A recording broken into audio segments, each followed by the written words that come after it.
Nick, exactly where do you work for? I forgot the name of the place you're working for right now. No, but I've known him a long time through Impact, and we've had the pleasure of blazing a little bit. You're outing him. Yeah.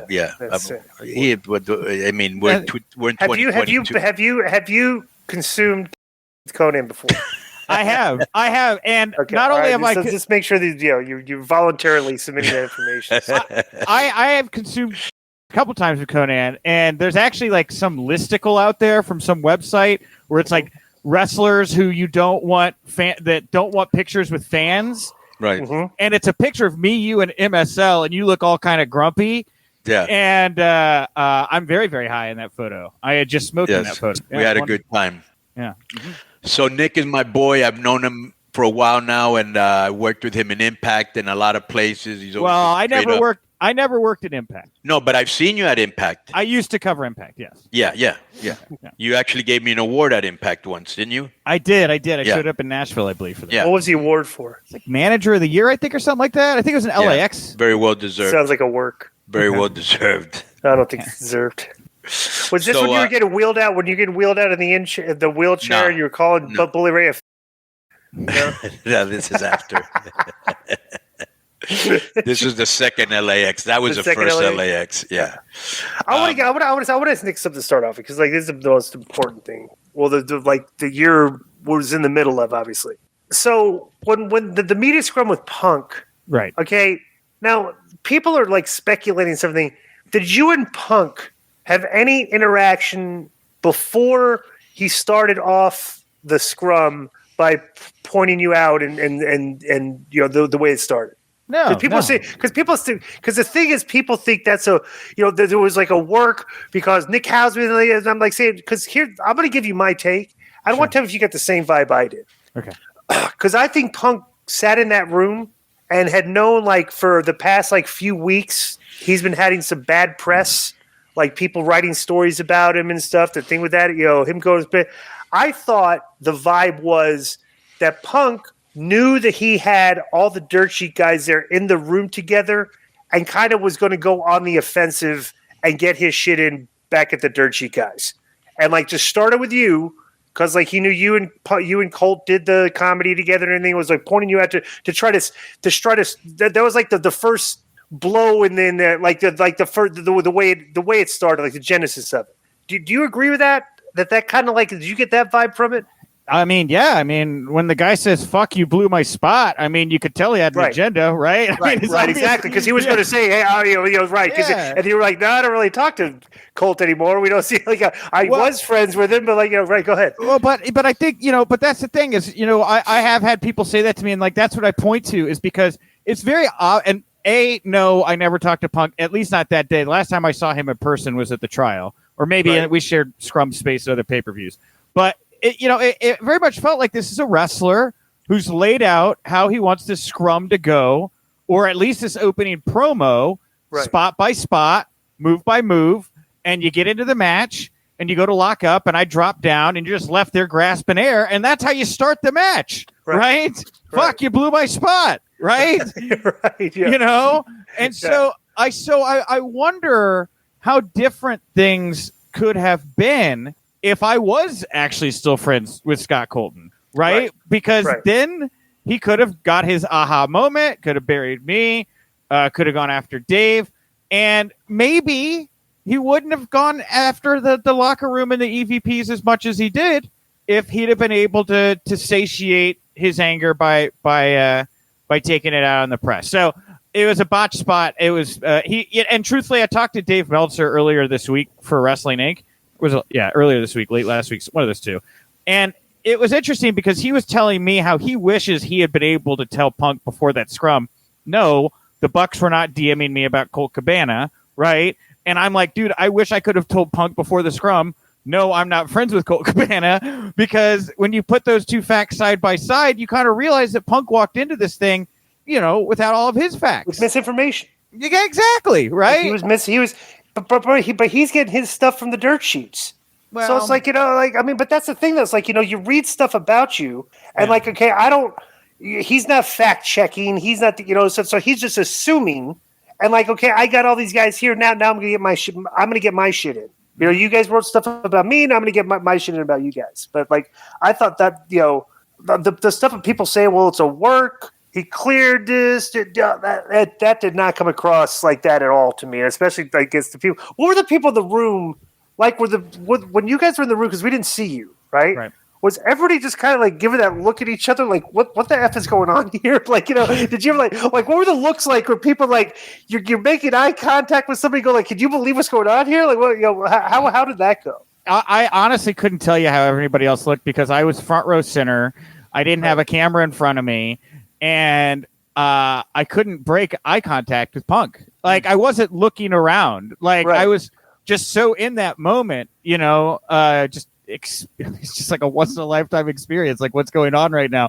I was never upset about it. And like, that was another thing kind of commiserating with Dave about this is Dave's like, I like Punk too. And I'm like, yeah, I don't know why he was going after me. Like, I don't dislike this guy, and I don't think he was going after you. Yeah. I think he was using you because you knew Colt, and that was his way of like, okay, I'm going to get this Colt story out, and Nick Hausman's the guy that because like you guys are getting your stuff from Colt. Mm-hmm. He's friendly with you, so you're getting his side of the story. That's what I thought he's like, but when you kind of like shut him down, he decided to say, well, I'm still going to get this out. You gotta remember too, and in Punk's defense here, and I'm not trying to like defend or whatever, because I like Punk. I don't really have any issue with what happened here, but I'm the Chicago pro wrestling guy.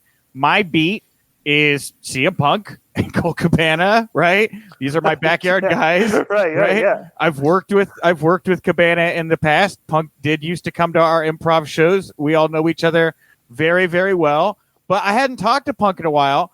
But I was the one to ask him in the scrums about the Hangman Page comments. Right. I was the one to ask Tony Khan about the Colt Cabana Ring of Honor rumor, right?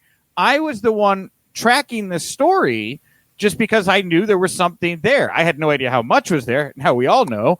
But, if you don't know, like, if you think that, like, I'm on Scott's side or whatever, and the only reason I'm asking these questions is try to spin a narrative against you, because that's not what I was doing. I didn't have an agenda. Bro, Eric Bischoff had said on one of his podcasts, I think, that, like, you were, like, one of the only guys in those scrums that asks challenging questions. Right. The scrums are a joke to me. I mean, bro, honestly, it's an embarrassment for the wrestling journalistic industry that these guys are just like acting like asking questions that like 15-year-old Marks would ask, stuff like that you actually kind of like ask foot feel or some shit like that, or how does your boot feel? Remember? That was Dave. I mean, that was Dave. Bro, there's so many questions that you could ask these guys, and like from a that would have been challenging questions. And like, you're one of the few people that like you said, you ask about Colt Cabana and stuff like, bro, I think you've asked some questions where Tony said, I don't want to just, didn't you ask about MJF one time?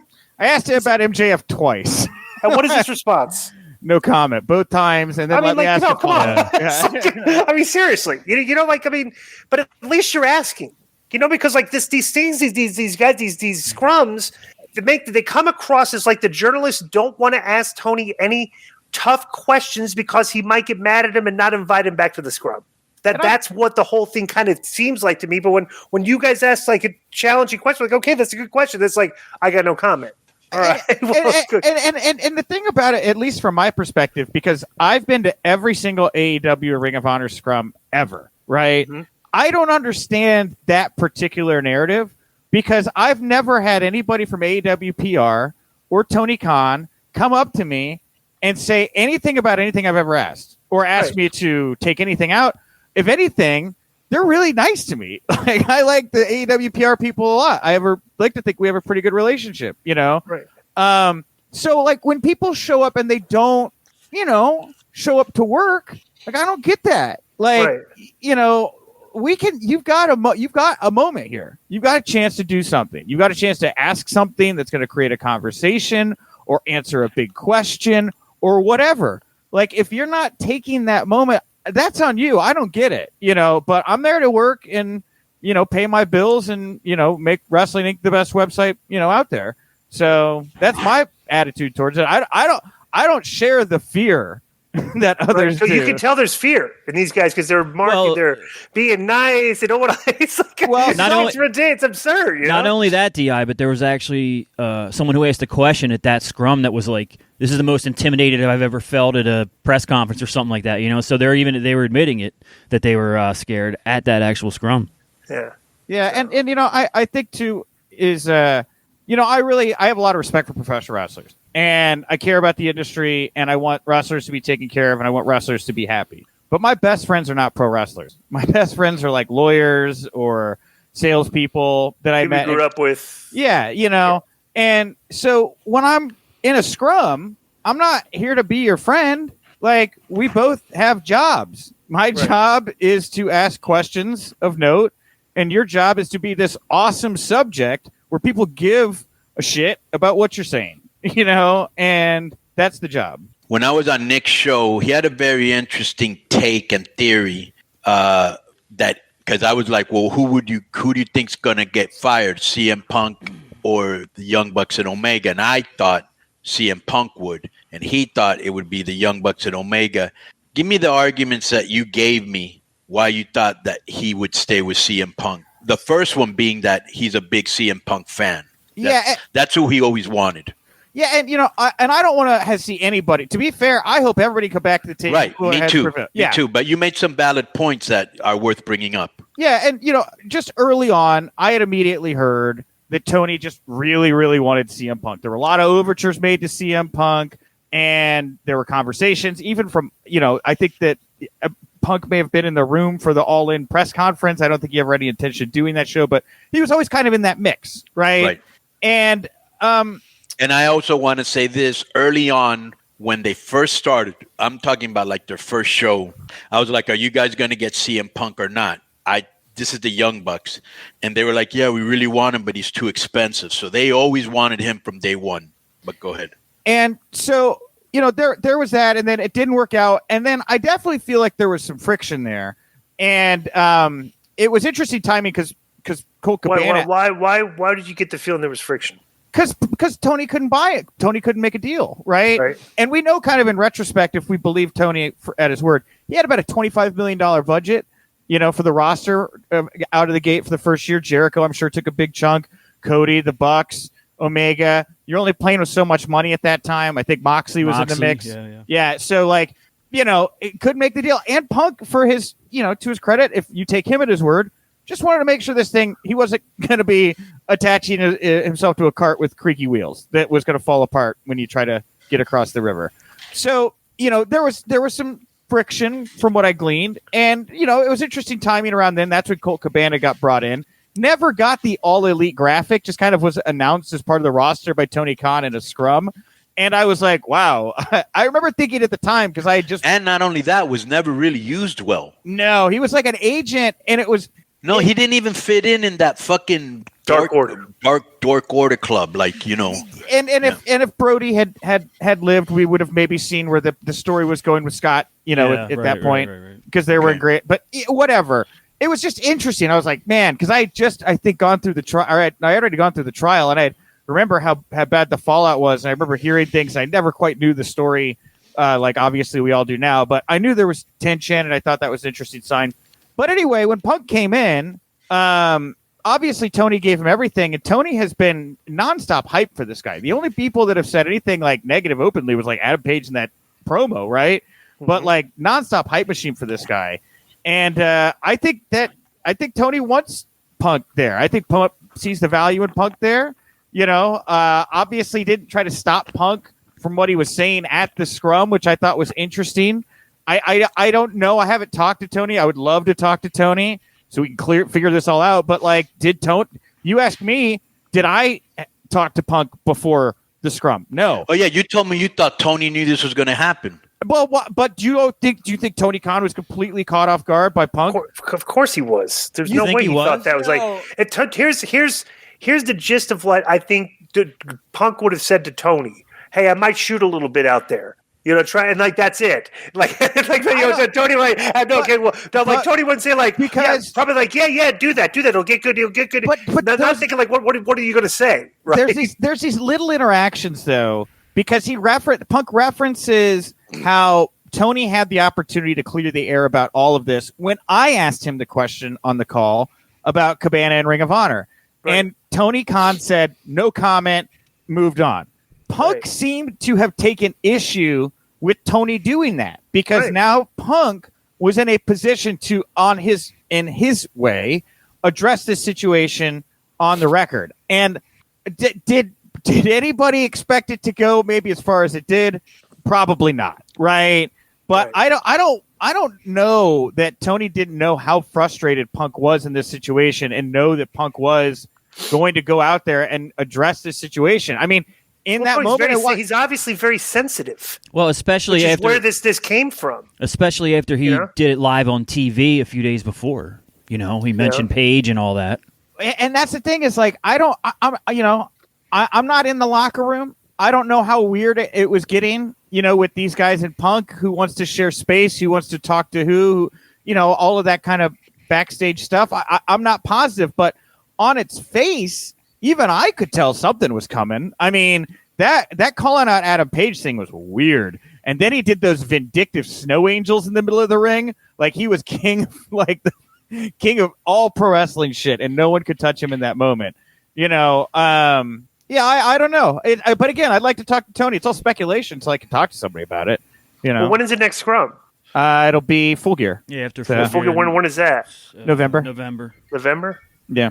Yeah, because I'll be honest with you, bro. It's like these guys kind of like Tony Khan is getting a pass from the press. Like they're not pressing him on things. They're like you're one of the only ones, right? Because I'll go back.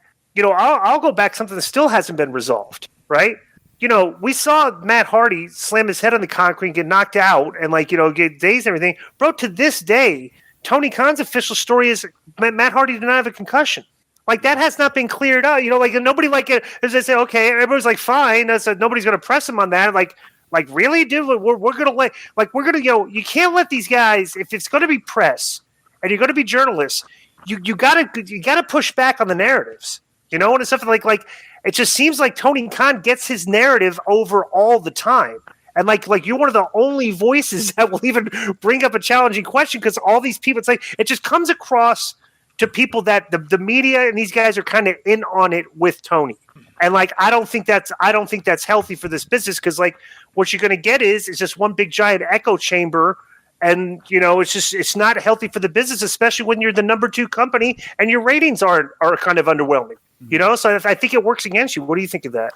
I mean, look, I agree. I wish more people would show up and ask some more pressing questions sometimes.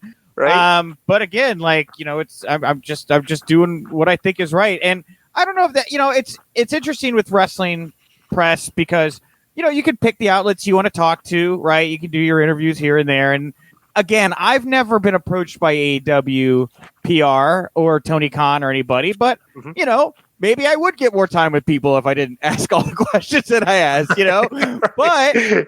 But that's their prerogative and they don't shut me out. And I appreciate that. With WWE, I also have a great relationship with them. Very similarly, I think they would prefer, just to be candid, their wrestling interviews on Vanity Fair or Cosmo or, they already have the wrestling audience. They don't shut me out and I get the access and I appreciate it. But yeah, I don't know, man. It's just a weird space. It's very different than it's definitely different than any other, kind of genre. Well, let's talk about a couple stories that are kind of fresh right now. What's going on here with Sammy Guevara and Andrade? You following this? Oh yeah. We followed it all day over on the site. I mean, it reads like two guys that don't like each other and another issue has been, ignited in the locker room. But you have Konnan here who probably know a shit ton better than me. I don't think he does. I don't think Konnan, did you hear about any of this? With Andrade I didn't hear about it. Here's the thing, Nick. I was in the doctor's office this morning, the whole morning. And then Joe goes, "Oh, did you hear about Andrade and Sammy Guevara?" And I go, "No." And then I didn't have time to read it because I had to jump on a call with Marvel. And then just as I was on the call with them, I get a notification, which you guys probably just saw a few minutes ago, where Sammy's like, "Hey, you fucking prick. Yeah. You never said that shit to my face. You're lucky you have a job because I don't know the whole thing, but you can read it now, Joe." He said you're a pity hire. Yeah.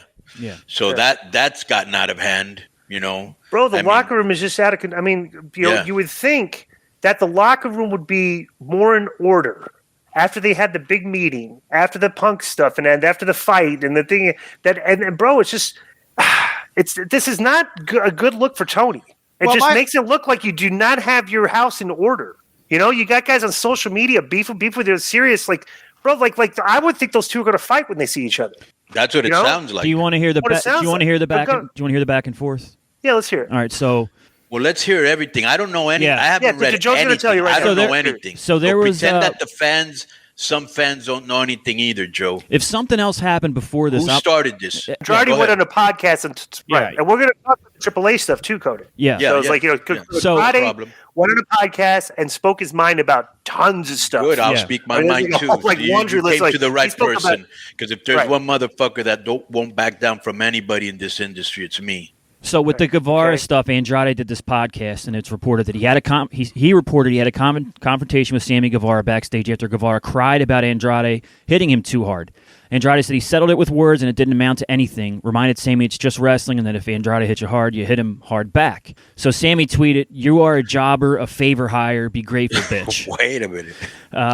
Andrade replied, "I said it to your face. If you had a problem with me and you said nothing, I won't beat your ass because I'm a professional. Don't be scared. When I say something, I name names, and I'm not scared to get fired." And Sammy responded, "You didn't say shit to me, you liar, but here's some truth, you ungrateful prick. You would be jobless if it wasn't for your dad-in-law. Are you really mad at me, or are you mad at yourself for failing to get over for a second time? Just go back to WWE like we all know you want to do and fuck off." And Andrade replied, "Okay, I'm a liar. See you on Wednesday. I'll tell you to your face again, and nothing you say that you do not have any problem." So that's... But then Sammy makes another comment too. Oh, he did? Sammy had another tweet. Like a short one. Basically, basically said you're a pity hire. That's what I said. Okay. Yeah, that's what started it after the podcast. Yeah.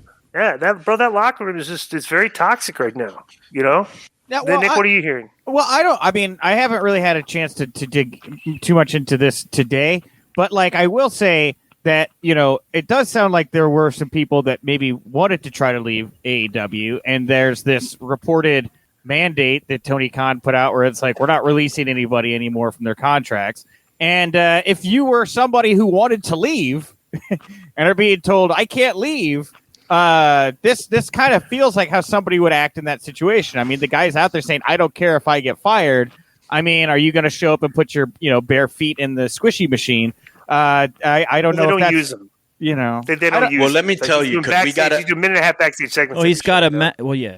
Because we got a letter on this yesterday, and this was an idea I thought of just yesterday. So my whole thing is, if you have a contract, like if you got a contract at a gym or a mortgage of your house, you just can't fucking decide, oh, I don't want to pay anymore. A deal's a fucking deal. And I think that Tony doesn't want to let people go because it would make the company look bad. It might open up the floodgates and a lot of people might leave. That's what I think. Now, I also want to say this is what I would do, and this is kind of a novel approach, Nick, and see what you think. I think that if talent really wants to get out bad enough, they can either buy their contract out, they can have the company that wants them buy their contract out, like Gabe Spokowski used to do. I don't know if you know about him, how he used to sign talent, and then if you wanted them, he would sell them to you. Well, because he did that to me in Lucha Underground. And or here's a novel approach. Why don't you do what you do in NBA and football? Malachi Black doesn't want to be in AEW, and let's say, just to say a name, Braun Strowman doesn't want to be in WWE. You make a trade. That way you get some sort of return on your investment. You know what I'm saying? Yeah. I mean, I'm about it, but you're talking about empowering the workers, Konnan, and I think that's never going to happen in this environment right now. And that's unfortunate, right? Because as much as the business is changing in a lot of ways, a lot of the old Vince McMahon tendencies, booking, I hate to say carny booking tendencies, like those lessons seem to be getting passed on.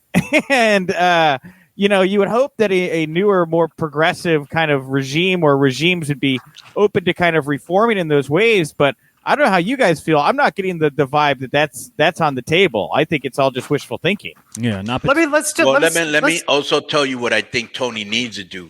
There's a lot of massive egos in that locker room, and he just needs to get rid of them, because when I took over AAA again, my biggest problem is I had to get rid of the guys that were on drugs, because they were intoxicating other people, especially the younger talent. I had to get rid of all the divas because they were really fucking up my dressing room. I got rid of all the problematic people in the dressing room. And bro, I mean, I'm not saying it's perfect because nothing's perfect, but I've been in that promotion for 20 years and I've been in many dressing rooms. And chemistry is so important. And the chemistry right now, the rapport, the camaraderie amongst my workers is really good because I took out all the shitheads. And I think he needs to do that, bro. And so, like, I had gotten some calls from people in AEW because I said on the show, I had gone to the St. Louis show when they were in St. Louis. And a lot of people came up to me and they told me, man, this place, they were complaining. And I went on the podcast and I talked about it. And I had some of the wrestlers call me and go, hey, that's not cool to come into our dressing room and, you know, say those things. And I heard Tony wasn't too pleased either. And I thought to myself, you know, in all fairness, if somebody came to my dressing room and did that, I'd kick him the fuck out too. So then Tony's been very cool to me and I should have just told him, you know, but I was kind of warning him, bro, shit's about to explode in your locker room and I don't think you know. And it has, and I was right. You were very prophetic. He was mad at you about that, but like you here we are, like what five weeks later, and it's like here's another thing I told Dorian and I told Tony, bro. I'm opinionated. I'm gonna speak what I feel. I'm not gonna bullshit people. Like I don't go around and go, oh, this was a great show. This was a great match. If it wasn't good, I'm kind of like Dana White or Charles Barkley. I'm like, this was not a good match, and I will call wrestlers out. This was not a good show. Why lie to people? You know, you lose all your credibility with them. So when the show isn't good, that's why when people, you know, when the show isn't good or the match isn't good or there isn't a good performance, I will bury it. And if it's good, I will put you over like a motherfucker. You know, just like when we do our reviews, like we review AEW, we review Raw, and a lot of people, oh, you guys hate this and we hate that. No, we don't. We just put over what we like all the bloodline shit and all the goofy shit that we don't like, we bury it, point blank. Let me do this, Konnan, while we have Nick on, okay? Because this is hot off the press, right? And I want to ask you about some of the comments that Andrade made about AAA on the podcast. I have not heard any of them. All right, so let me give you some of these categorically here, right? Yeah. He said he still dislikes AAA and says they owe him for being able to get Ric Flair to appear, as AAA made no efforts on their part. Is that accurate? Made no efforts to what? That he's the one that got Flair to appear because AAA, I guess, made no efforts to get Flair to appear on their part, that he's the one that got Flair. No. Well, yeah, he did get him. It was my idea. I asked him, hey, wouldn't it be cool if Flair came in and we did the figure 4 spot? And he said, you know what? That is a good idea. And he brought him in and he did bring him in. You know, I'm sure he convinced him. I didn't talk to Rick, you know, right. And I guess he feels he deserved a favor and he probably is owed a favor. Oh, yeah. He also says that returning to Mexico would be a step back if he became a free agent. Well, that's his opinion. You know, I mean, he's upset at AAA owner Dorian Roldan due to bringing him in for Triple Mania at 11 a.m. and having no food for him, paying him late, and trying to feed him peanuts and chips until it's time for his match. Okay. What? Let me hear that again. He says he's mad at AAA because they brought him into Triple Mania at 11 a.m. They had no food for him. They paid him late, and they tried to feed him peanuts and chips until it was time for his match. Okay. I personally like Andrade. Professionally can be a little bit difficult. But I will say this. Everybody had to be there at 11 o'clock, not just him. Okay? And, you know, if they're asking you to be there early and you're getting paid a lot of money, which he was being paid a lot of money, why can't you show up early? We're trying to go over a match, you know, and it's to make you look good. And I can tell you this, you know, at most house show, at most TV tapings, we have some food and then they just put out chips and peanuts. We don't have the resources that fucking AEW has or WWE. Let's be real. They make millions of dollars off of television rights. We don't. So, of course, it's very easy for them to give you catering all fucking day. You know, but There was not peanuts and chips for him. There was food, and he was the only one. He was not the only one called at 11 in the morning. All right. Also, he says he called. I was there at 11 in the fucking morning. Yeah, you call time is 11 o'clock. I guess. And I'm fucking sick, dude. Right. Next, calls out AAA for not improving conditions for wrestlers the same way American companies do. I don't know exactly what he means by that. I don't either, but we'll go back to the same thing. Bro, Mexico's a third world country. It's a third world economy. If you've ever been to Mexico, if you've ever been to the Philippines, if you've ever been to Africa, they're poor third world countries. You're never going to be able to compare the luxury and the resources that they have in the United States with Mexico. Just like if you've ever been to Abu Dhabi, it's one of the most fucking awesome places you can go to. It's freaking opulent as shit because they got a lot of money. And you're thinking, wow, this is fucking richer than the United States. And it is. Right. So it is where you're at. That's a third world country. What do you expect? Yeah. I mean, you can only, I work for that company, bro. If there's somebody that's fought for rights for wrestlers and Mexican wrestlers in the United States, it's me. If my company was fucking over the boys, I'm the first guy that's going to call Dorian out. And bro, have we had big fights, and I buried that company over and over and over, and I quit twice. So I put my money where my mouth is. But I think the company treats everybody fairly. They just don't have the money that they have in the United States. That's why everybody wants to go to the United States. Every Mexican wants to go to the United States, not just wrestler, labor, doctor, artist, because that's where the money is. How can you compare the two? I mean, WWE's got $1 billion worth of money with fucking Saudi Arabia and Fox, and this guy's got, I don't know, how much money do you think Tony's getting from TNT, Nick? 40 a year, 40 million. Yeah, I think that's right, actually. Yeah, plus, he's probably getting money from other ancillary projects, right? Yeah, you would hope. I mean, there seem to be selling a lot more shirts these days. I don't know what that's about. Yeah, well, I can guarantee you we're not making nowhere, not even close 1/18 of what they make. So we do. Yeah, but you're not paying out talent what they're How getting. Do you know that, bro? You're paying $5 million a year to multiple guys? Of course not. But that's what I'm saying. We don't have that type of money. Right. Let me give you the last comment. It's not fair to compare. I think we've done I will say we've done a really good job of improving conditions, of being more professional. Bro, that I used to hate AAA. I used to hate the way they treated the people. I used to hate the way they did the talent. I hate the way they did everything. I hated that company. I like it now because and one of the main reasons I came back, because I left. I left and I went to Crash and I did my shit. And as I said, I only come back under these conditions. And they started making conditions better. Here's the last comment. I mean, he's trying to compare AEW with nice fucking hotels and first class flights and fucking, Arthur Ashe Stadium with Mexico. You can't. All right, here's the last comment. He says AAA gives some wrestlers preferable, favorable treatment and names Psycho Clown directly. Does Psycho Clown get favorable treatment? Let me tell you something. I don't care if you're in the movie industry, the rock and roll industry, the journalism industry, everybody. There's levels to this shit. And when you're at the top of your game, of course, you get treated better than the other guys. That's why some guys are stars and some guys aren't. Your star quarterback doesn't get treated like your third string fucking wide receiver. Like Tom Brady could take 2 weeks off of training camp. Right. There's a very funny story that Jimmy Jones said from the Dallas Cowboys, where he said the next time somebody falls asleep during film study, I'm going to fire them. And fucking Troy Aikman fell asleep, and he goes, "Did you fire me?" He goes, "No, I just woke him up." I mean, you're not going to fire Troy Aikman, right? So Psycho Clown is our most popular wrestler and our biggest merchandise seller. So, of course, he's going to get, acronyms and shit that other guys don't get. But preferential treatment, hell no, because nobody gets preferential treatment in AAA. You come, you do your fucking job, and you get rewarded for doing your job. All right.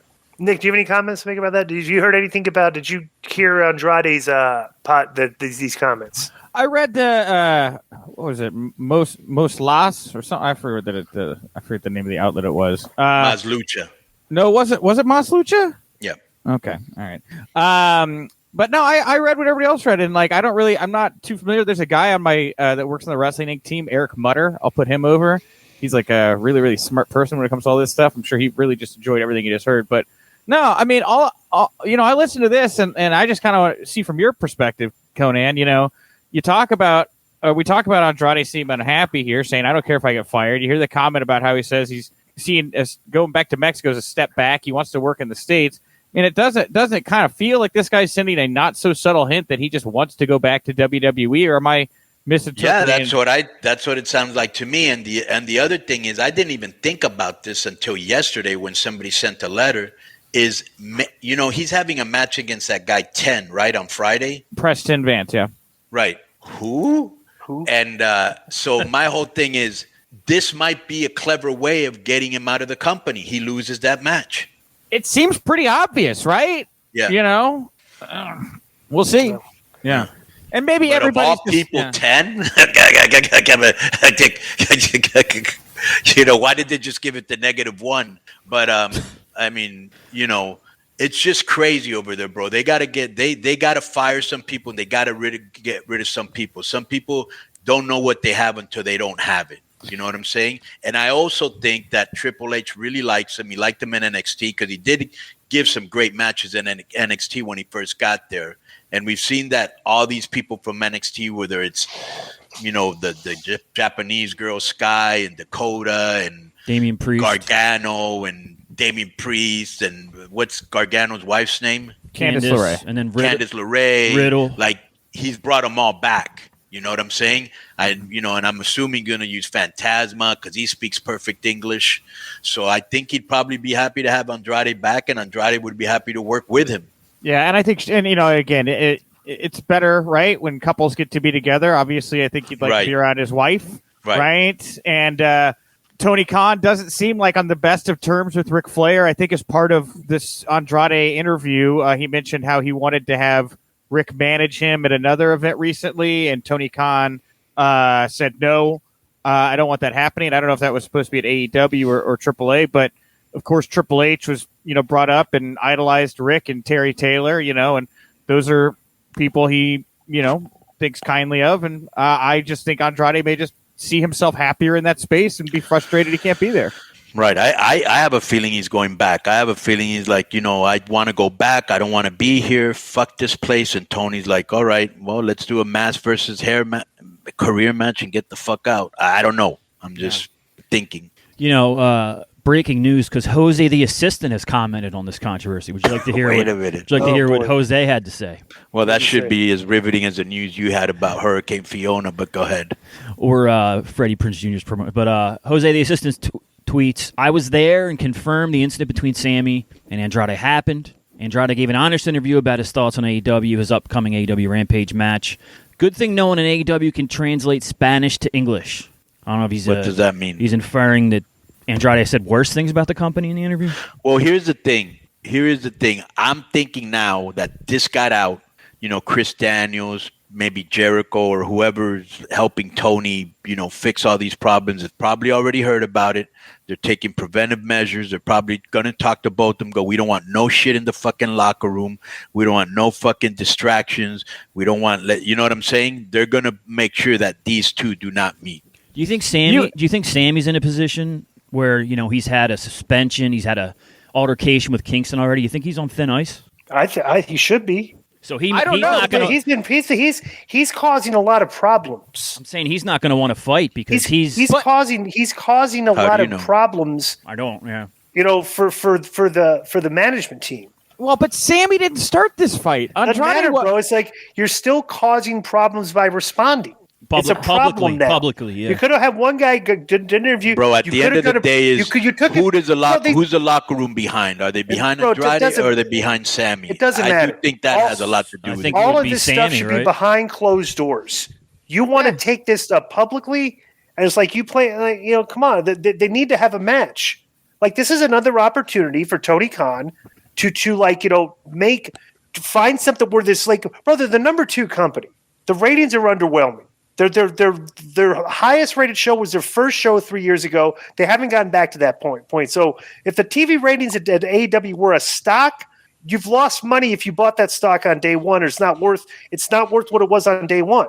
So if you sell it, you're going to lose money. They need to capitalize on opportunities like this where there's real things happening and try to generate interest in get your TV more interesting.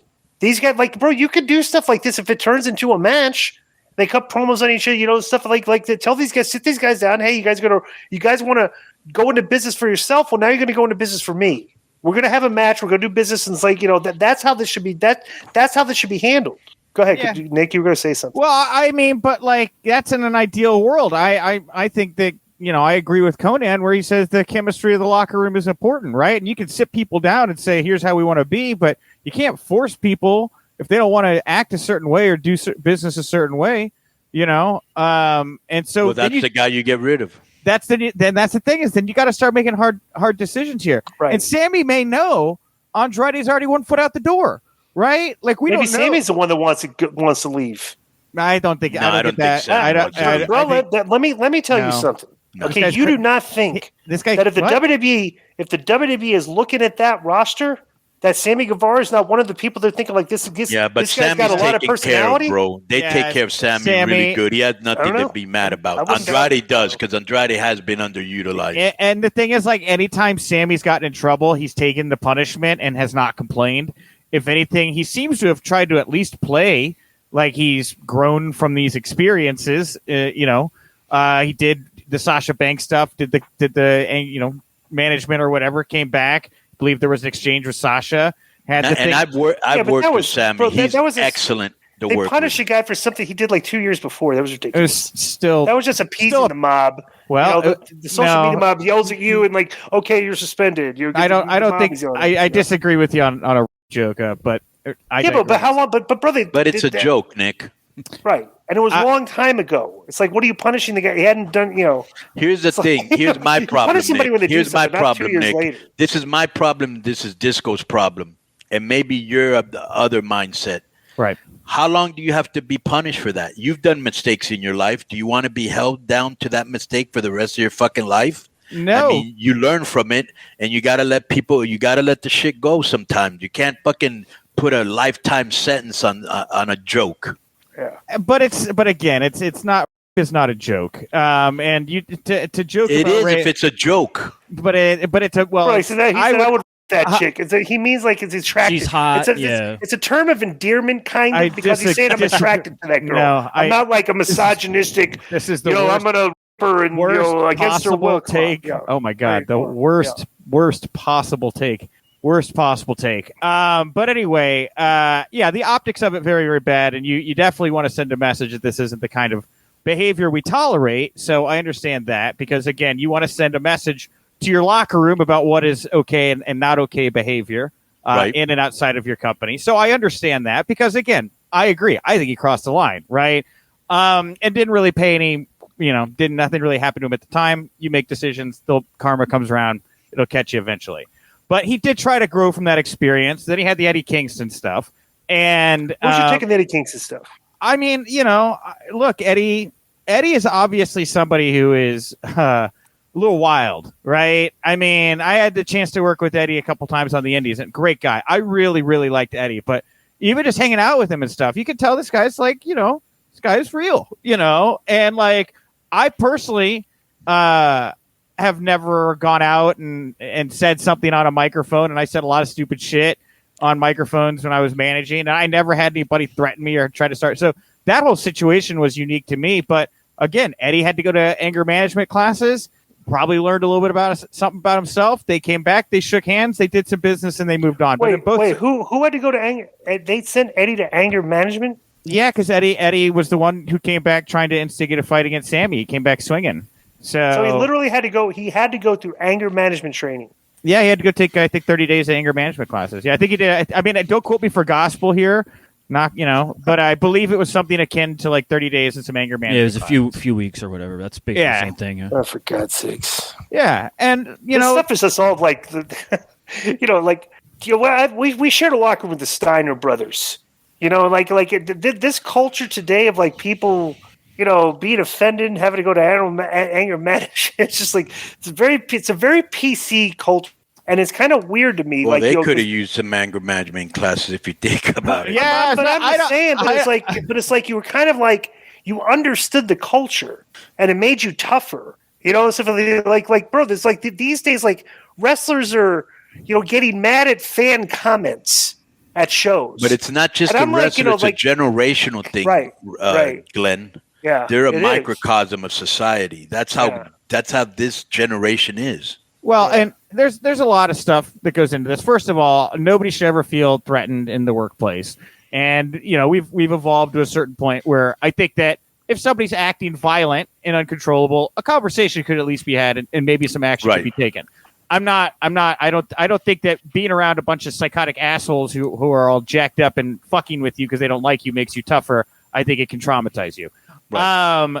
So that aside, there was and that was the business when we came into it. And then there's a lot of people that got fucked up and traumatized and died, right? And they were all stressed out and they got depressed. Wait, time out. Wait, I'm only going to call. Like who?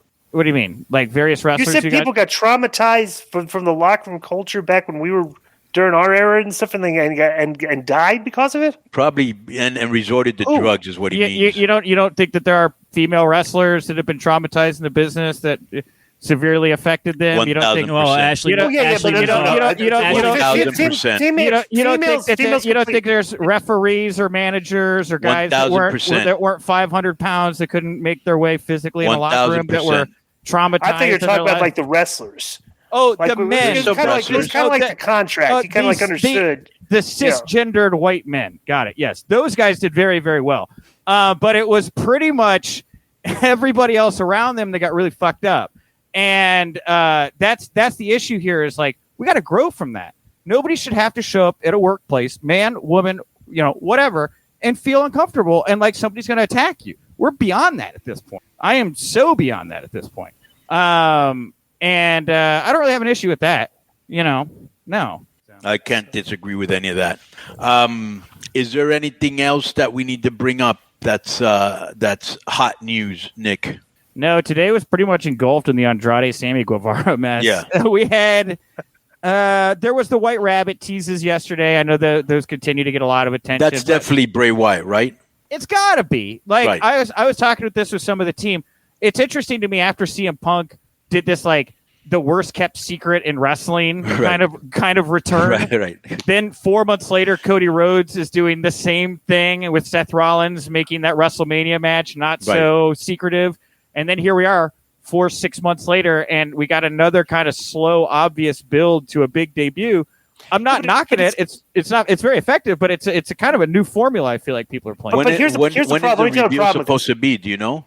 Probably the pay-per-view, Extreme Rules. Yeah, well, Saturday. Okay, but here's the problem. Oh, it is Saturday. This is how like the professional wrestling fan cultures change, where there's way more smart fans than because where everybody's engrossed in the internet, the news, and the spoilers and stuff.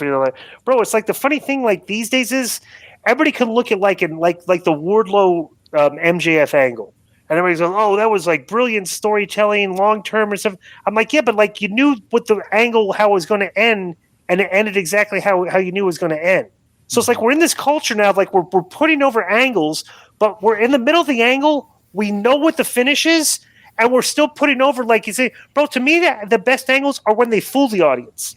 When they have you thinking a certain way and you get fooled, you're like, wow, that got me. I had no idea where this come from. But these days it's like, oh, this White Rabbit stuff's great and stuff. And it must be Bray Wyatt. Well, if you know the end, if you're reading a book and you know the finish, it's like, how good is the book? You know what I'm saying? Like, well, what do you think about that? Here's my devil's advocacy to that. I think that wrestling booking, especially the last 5 years, I'm not talking specifically about AEW, but definitely the Vince McMahon stuff. Mm-hmm. Booking has been very erratic with not a lot of stuff that delivered how fans wanted it to go. Big matches. It's 6 weeks in an angle and then just stop it and don't even discontinue angles like in the middle of them. So yeah. And so I think that some consistent booking with things where you kind of know what's going to happen, and you hope it happens, and then it actually does happen, could be good for rebuilding that trust with the audience. I mean, I love that line in wrestling. You tell a lie for so long, you tell the truth for so long because then when you tell the lie, nobody expects it or they believe it to be a truth. Similarly, right? I think the rebuilding of trust right now with the audience, doing these things where they build up and they pay off, and oh man, yeah, you give them a couple of those, and people are really starting to feel like I'm getting delivered, and then boom, you can grab them here soon. And I think you're gonna hopefully somebody will take advantage of that and give them that twist. But right now, I think the business kind of needs its credibility rebuilt with the fans. There's been a lot of just haphazard booking the last couple of years that kind of jaded a lot of people, Right. Yeah. And I think WWE recently has done a really good job in storytelling, like they used to back in the day.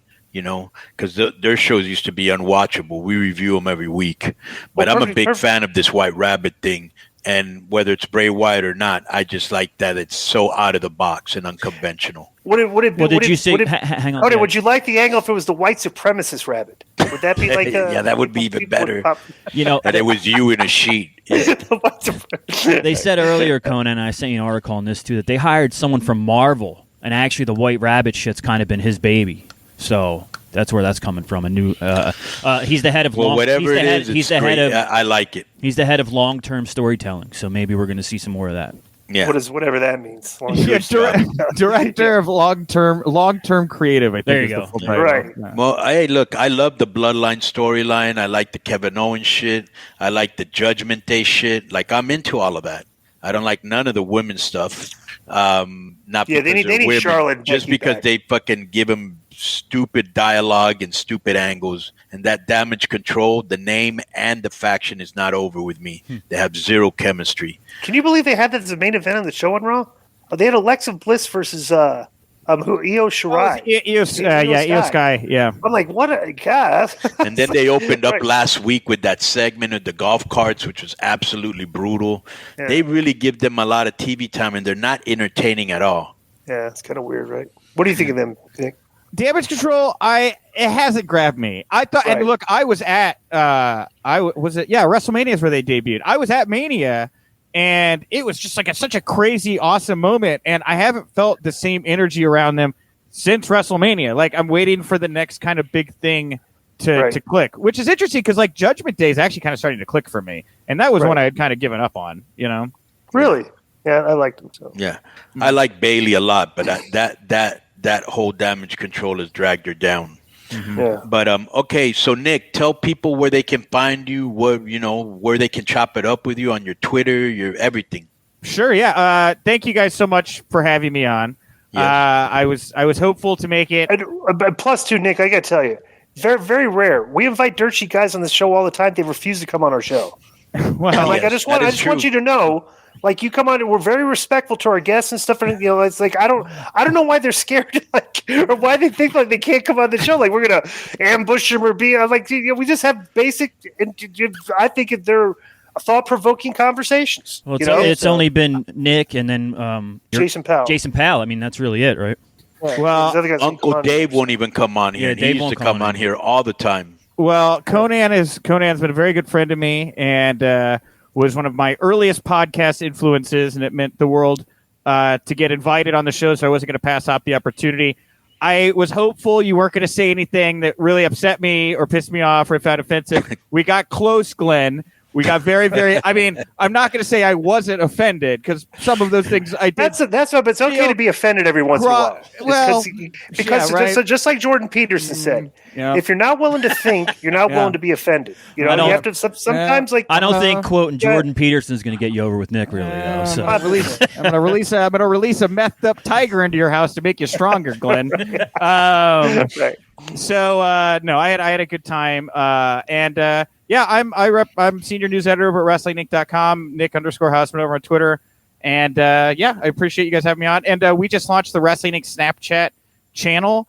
And you can, if you're watching in video form, you can see all this very nice green screen equipment. I have some very nice film equipment over here now that my new corporate bosses bought for me. So I got a question. Where are all your toys? Nice. And your wrestling figures and stuff, because usually, like everybody that podcasts and they show their room, they have toys and action figures in the background. Wall of toys.